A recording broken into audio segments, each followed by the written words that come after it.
Bienvenidos a Galería VIP. Está con nosotros el director de la Fonoteca Nacional, Álvaro Hegedich. ¿Lo pronuncié bien? Muy bien. Perfecto. Gracias. Bienvenido. Gracias. Y justamente para presentarnos algo que nos tiene deleitados, toda la época de nuestro pasado, hace 120 años. 120 años, pero ya en música, en sonidos, digitalizado, y entonces podemos recorrer hacia nuestra historia a través de sonidos. Sí, efectivamente. Bueno, pues eso es lo que puede dar la Fonoteca Nacional, ¿no? Finalmente es un patrimonio, una memoria sonora de la historia del siglo XX, porque las primeras grabaciones que se tienen en la Fonoteca son de 1896, y bueno, a partir de ese momento, pues se pueden escuchar grabaciones de todo el siglo XX, ¿no? Y la primera década del siglo XXI. Es muy curioso porque tienen esa primera grabaciones con sonidos huicholes. Sí, huicholes y de la Sierra Tarahumara, que fueron hechos por un historiador, un antropólogo que vino de Estados Unidos y a hacer específicamente grabaciones de las comunidades indígenas, ¿no? Son grabaciones que están en Estados Unidos, el soporte original se hicieron en cilindros de cera y bueno, tenemos el archivo digital en la Fonoteca. ¿Y esos cilindros están en propiedad de Estados Unidos? Sí, esos de Carl Umholtz están allá, en Indiana, en la Universidad de Indiana. Y de ahí tienen muchos documentos sonoros, presidentes, por ejemplo, sus discursos, seguramente. Sí, por supuesto, hay uno que es muy famoso, que es la grabación de Porfirio Díaz, la única grabación que además es muy interesante la anécdota, porque es Tomás Alva Edison que le pide a Porfirio Díaz que vaya a grabar a Nueva York, y Porfirio Díaz le dice, no, mejor mande su aparato a que grabe yo en el castillo de Chapultepec, y esa grabación la hizo en 1909, en agosto de 1909, o sea, un año antes de que estallara la revolución, en el castillo de Chapultepec, ¿no? Y como estos otros, ¿cuáles nos puede presumir? Sí, bueno, hay discursos de Lázaro Cárdenas, por ejemplo. Tenemos entrevistas muy interesantes. Hay un tesoro que descubrimos hace poco, que es una entrevista a Diego Rivera. Quizás la única entrevista que se puede escuchar de Diego Rivera, y es una entrevista que hace antes de un viaje a Rusia, unos 2 años antes de morir, y donde dice además que toda su obra se la lega al pueblo mexicano. Entonces esa entrevista, tenemos quizás la primera grabación de Octavio Paz, que hizo en una casa. Por supuesto tenemos grabaciones de los presidentes de Ruiz Cortines, de Miguel Alemán, la parte de los 60s, Díaz Ordaz, todo el tema de las Olimpiadas, algunas entrevistas sobre el 68. Hay todo un catálogo que estamos haciendo de periodismo sonoro, ¿no? Viaje a la Luna. Viaje a la Luna, por supuesto. Incluso está la grabación de Miguel de la Madrid con el primer astronauta mexicano, con Neri Vela.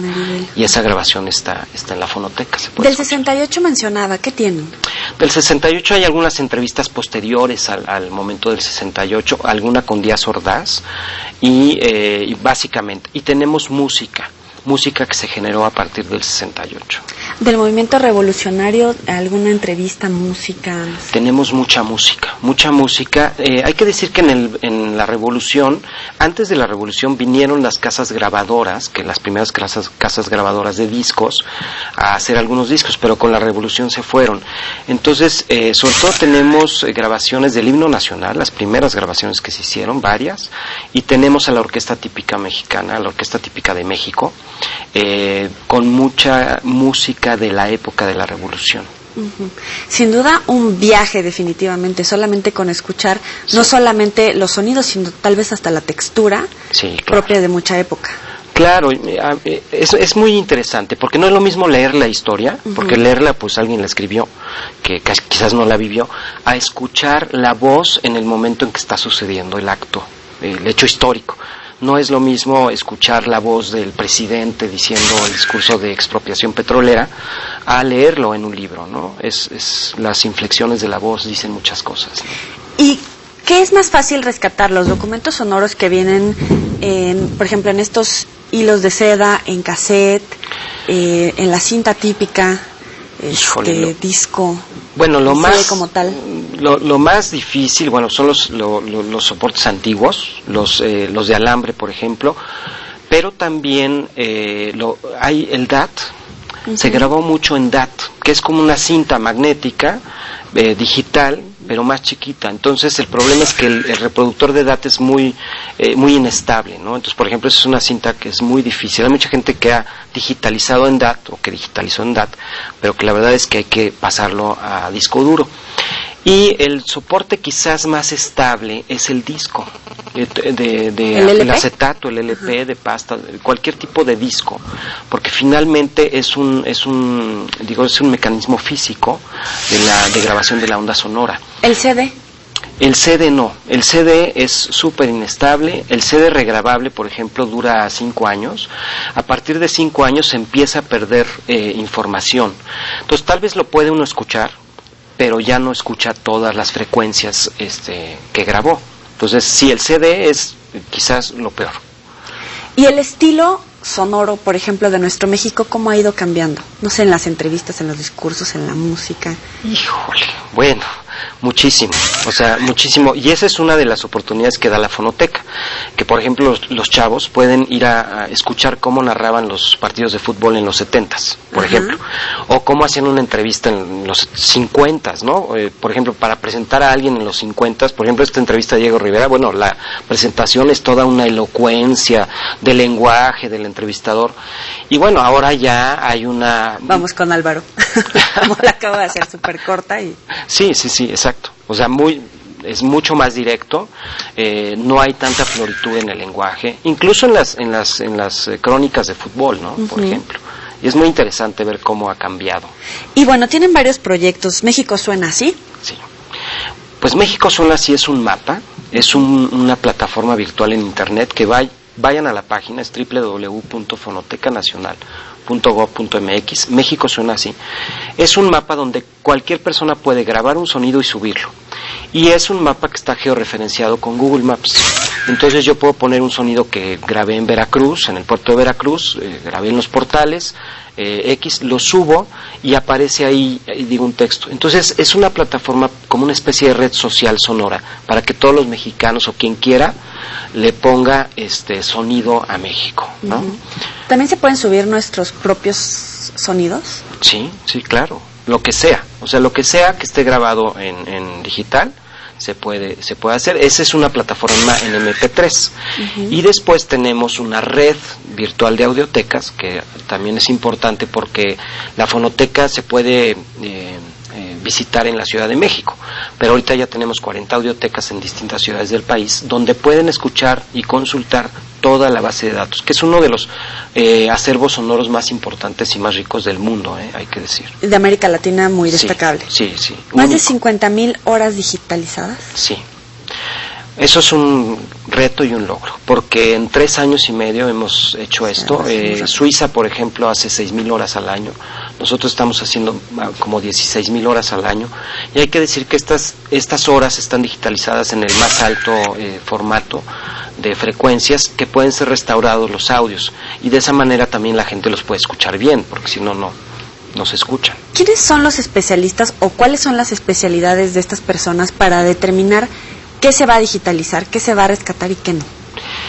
Bueno, es una buena pregunta. No existe una carrera, una profesión, una especialidad técnica todavía a nivel formal en México sobre el tema, sobre restauración o arqueología sonora o documentación sonora. La fonoteca es un centro de competencia en español que estamos impulsando a nivel iberoamericano para formar técnicos especializados, y son distintos temas. Una cosa es la restauración, por ejemplo, estabilizar una cinta magnética o el disco, cómo tratarlo, y luego cómo digitalizarlo, porque tiene toda una técnica, y después cómo restaurarlo a nivel de software, ¿no? En la computadora.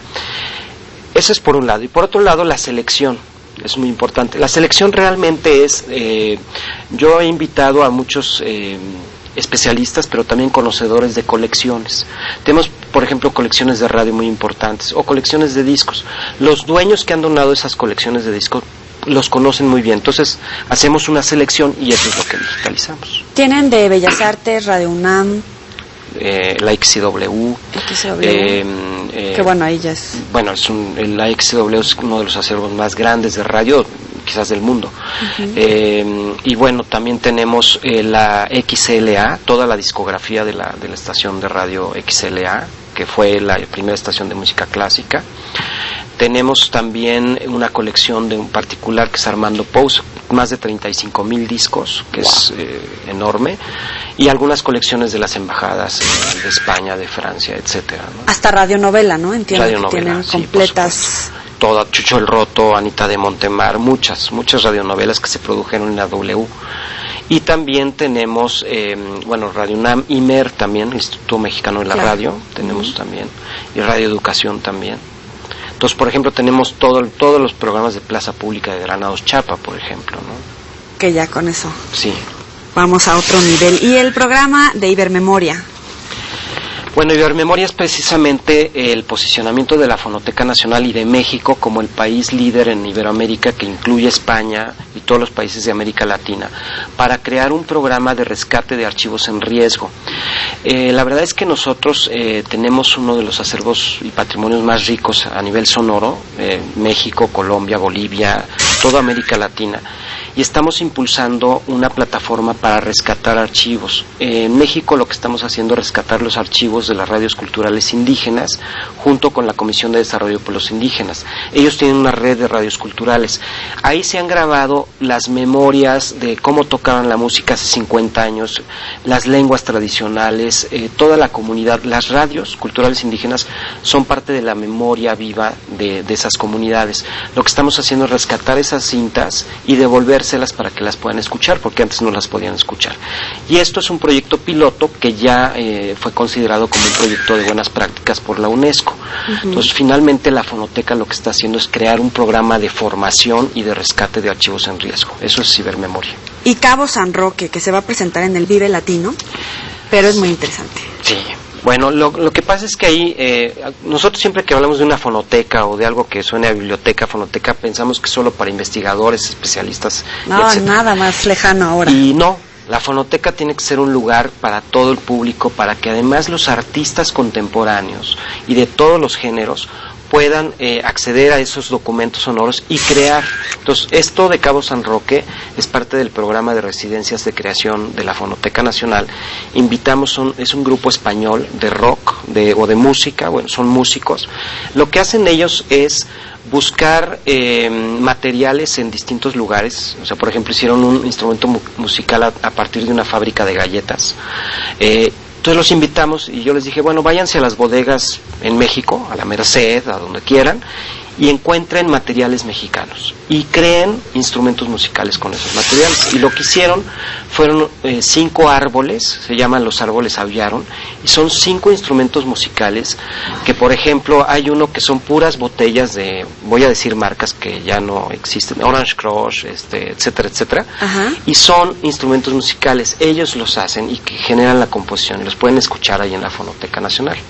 Después van a presentarse en el Vive Latino con esos instrumentos. Y a ver si que pueden ir y tocarlos y verlos, y a lo mejor hasta inspirarse. Uno sí, nunca por sabe. supuesto, es bellísima la exposición. Oye, ¿y podemos bajar nuestros archivos y llevarlos a nuestras computadoras o solamente son de consulta? Solamente se pueden consultar. Hay archivos que sí se pueden bajar, que ya son libres de derechos.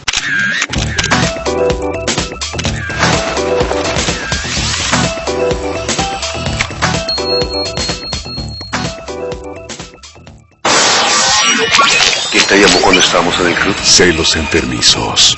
Necesito que siga a mi mujer. Papá, mi mamá se fue de la casa. Está con ese tipo. Sí, con el doctorcito ese. Confidencial. Sábado 23 horas. Todas las emociones. TVC. Se siente. En el capítulo 11, las cosas se ponen difíciles. Las pruebas físicas y mentales estarán presentes. Tú busca yo busco el otro. 20801. Reto Explore Pepsi. Domingo 22 horas por TVC y TVC Deportes. Un florista necesitado de emociones. ¿Aceptarías luchar con unas chicas? ¿Yo? Sí, lo amarás. Recurre a la ciudad del pecado para encontrarlas. Una forma de presionar es que a ese sujeto le rompas las piernas, ¿de acuerdo? Su búsqueda concluye al encontrarla. Fuiste muy apasionado. sin saber que también adquirirá sus deudas. Perdóname por lo que hice. Ladrona de corazón, domingo 19 horas. Todas las emociones. TVC se siente. La hemorragia no para, doctor. Hay que poner otra unidad de sangre. Pidan a cirugía que se apure, este caso no puede esperar. Está respiratorio. Está hipotenso. Se nos está yendo. ¿De quién tuvar? Eso puede entubar la espalda. Clave 1. Lunes a viernes, 12:30 horas. Todas las emociones. TVC se siente. Un espacio, 1,000 pesos. Las dos únicas condiciones para que esto se convierta en esto. Todo por 1,000. Sábado 9:30 horas. Es divertido. Todas las emociones. TVC se siente.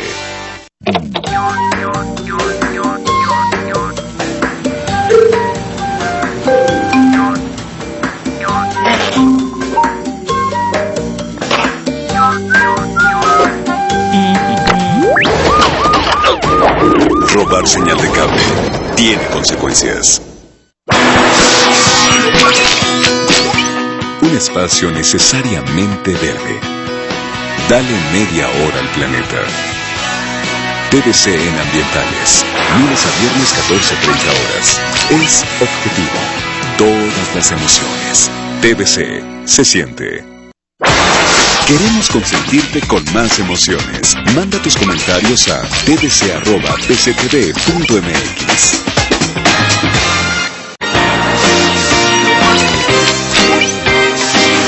Estás viendo Galería VIP.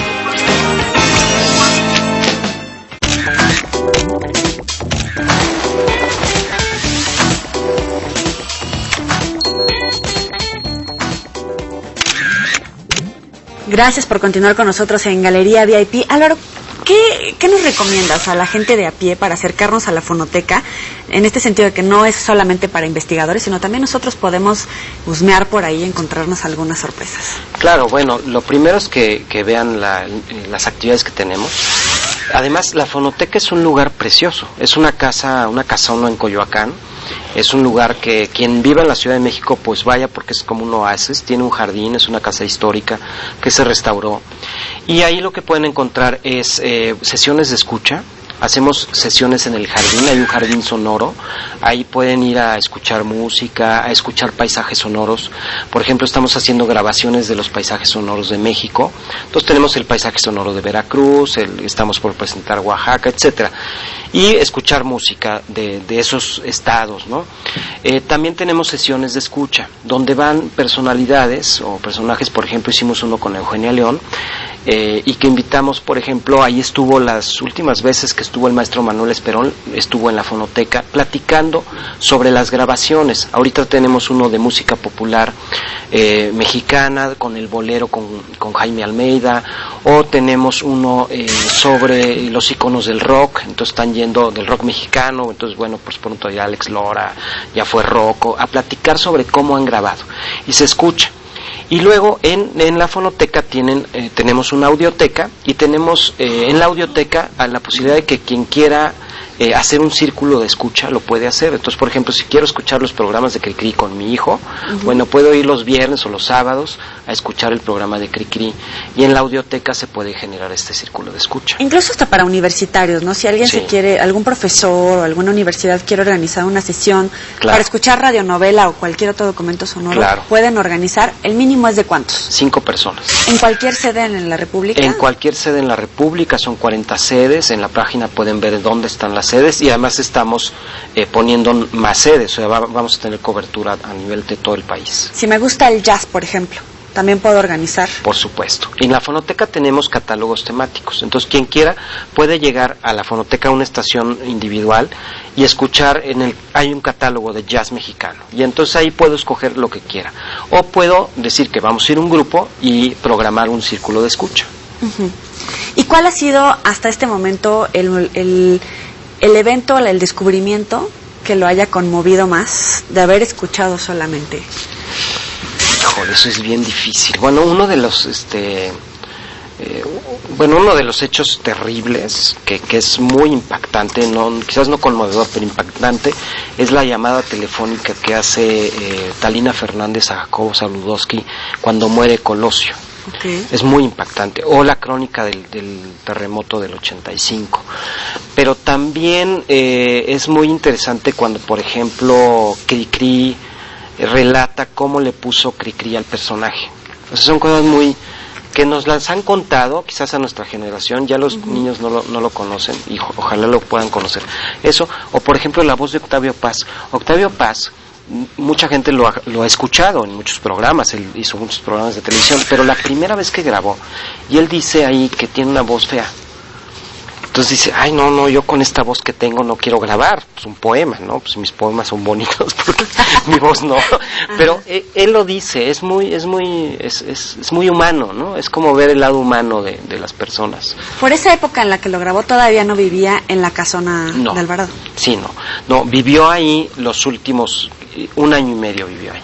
O sea, realmente vivió muy poco ahí, ¿no? Mira, las cosas de la vida. Pero las cosas de la vida. Lo que se grabó y ahora se escucha donde vivió. Ahí, exacto. ¿Y se sienta la vibra en algún momento? Sí, ¿Tiene algún lugarcito ahí? Sí, de pronto lo escuchamos en el jardín. Les va dictando. De pronto suena Octavio Paz por ahí. No, sí. Y tienen que ir, porque es un lugar, yo los invito a que vayan, es un lugar muy bonito y un jardín, además que tiene mucha historia, porque es una casa, que ese jardín lo hizo una arqueóloga junto con Miguel Ángel de Quevedo. Ahí hay árboles que pues fueron las primeras araucarias que estuvieron ahí. Bueno, hay plantas muy interesantes, y además pues todo el tiempo está sonando algo. Y qué interesante, porque a veces no conocemos nuestra propia ciudad. Digo, si alguien viene de la República, los invitamos siempre a visitar Coyoacán, pero los propios citadinos, de repente no conocemos estos lugares, sí, que tienen muchísimas sorpresas. A tono personal, ¿cuál ha sido esta evolución de pasar del teatro a los archivos sonoros? Híjole, es un recorrido grande y muy rico. El teatro, bueno, para mí el arte en general y el teatro me parece que es el arte más, digamos, de mayor contacto humano y más complejo en términos, y obviamente la música, ¿no? Entonces, a mí me interesa mucho, creo yo, en la cultura como un eje transformador, como algo que transforma y que le da fuerza a la sociedad. Entonces, para mí es muy importante lo que se pueda generar en términos de política cultural para poder conformar a las sociedades del futuro. Yo creo que eso es parte muy importante de la función del artista. Por eso, digamos, del tránsito del teatro como artista, como creador escénico, a la función pública, en este caso los archivos sonoros o el Archivo Nacional Sonoro, bueno, me parece muy importante porque el impacto que tiene en los jóvenes, en los niños, es algo realmente visionario, porque los archivos sonoros pueden ser una fuente educativa maravillosa, es lo más cercano a la lectura, porque genera la imaginación, pero además te da el contacto directo con el momento en el que se grabó. Entonces, bueno, a mí, digamos, ese sería como, me interesa mucho y yo quiero mucho a México, y la verdad es que creo que la cultura puede transformar este país y es la salida para este país. Su visión como hombre de teatro, como promotor cultural, ¿de alguna manera se modificó al entrar en contacto directo con estos archivos sonoros? ¿El sonido se reajustó en su panorama? Sí, yo tuve hace tiempo, porque también estudié Derecho, la fortuna de trabajar en algunas disqueras, etcétera, y con la parte de la grabación musical. Pero definitivamente la parte de la documentación sonora es algo que sí hay que vivirlo para entender la riqueza de eso. Es impresionante la potencialidad que tiene la memoria sonora de un país o de una comunidad, ¿no? Sí. Y ya con esta experiencia, ¿cuáles serían los momentos sonoros más importantes de nuestros días? A lo mejor de los últimos 10, 20 años. Bueno, yo creo que un momento, ya los comenté, para mí me impactaron mucho el momento de la muerte de Colosio. Es un momento muy fuerte en términos de cómo se está narrando el terremoto del 85. Quizás a mí me pega muy personalmente porque lo viví muy de cerca. pero también creo que hay momentos sonoros en términos de cómo se ha ido transformando la música tradicional mexicana, con algunas fusiones en términos de lengua zapoteca con formas musicales o ritmos musicales actuales, los cruces de lengua indígena con español, con inglés, etcétera. Creo que quizás no es un momento, pero son documentos sonoros que nos dan una idea de cómo se ha ido transformando la comunicación y las fronteras. O sea, hemos borrado las fronteras con la tecnología, ¿no? Entonces hay esos momentos.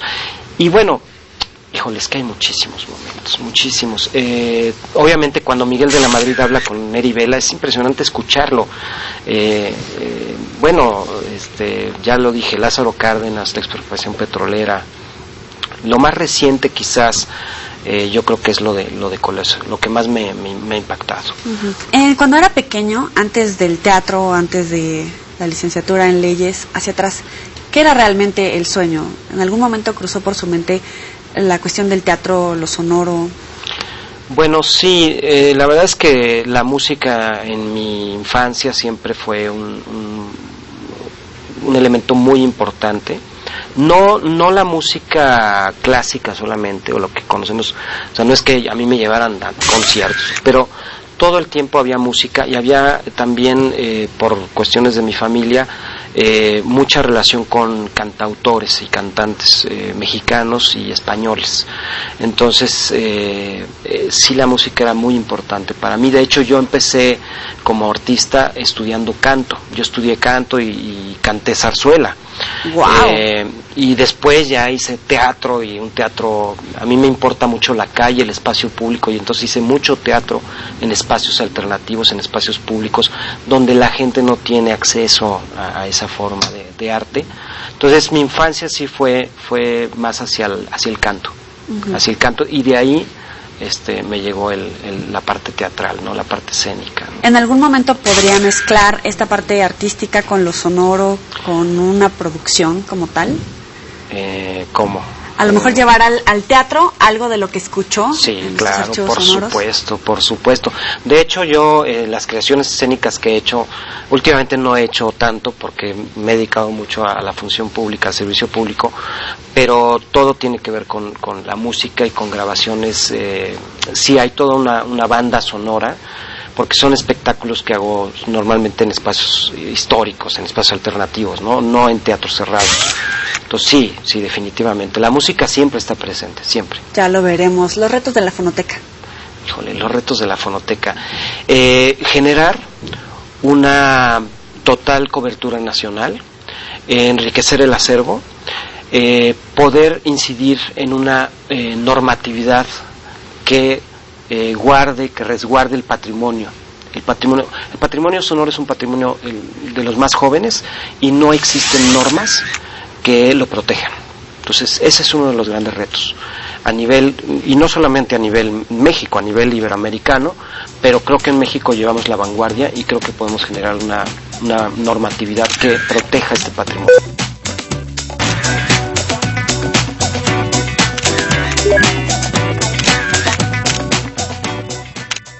Avaricia. Nunca. Envidia. Muy pobre. Ira. A veces, mucha. Gula. No. Lujuria. Bueno, de vez en cuando es bueno. Pereza. Jamás. Soberbia. Poca. Muchísimas gracias por esta entrevista, por hacer un hueco en la agenda. No, al contrario, muchas gracias por este espacio. Álvaro Hegetich, apréndanselo. Director de la Fonoteca Nacional. Nos vemos, pásala bien.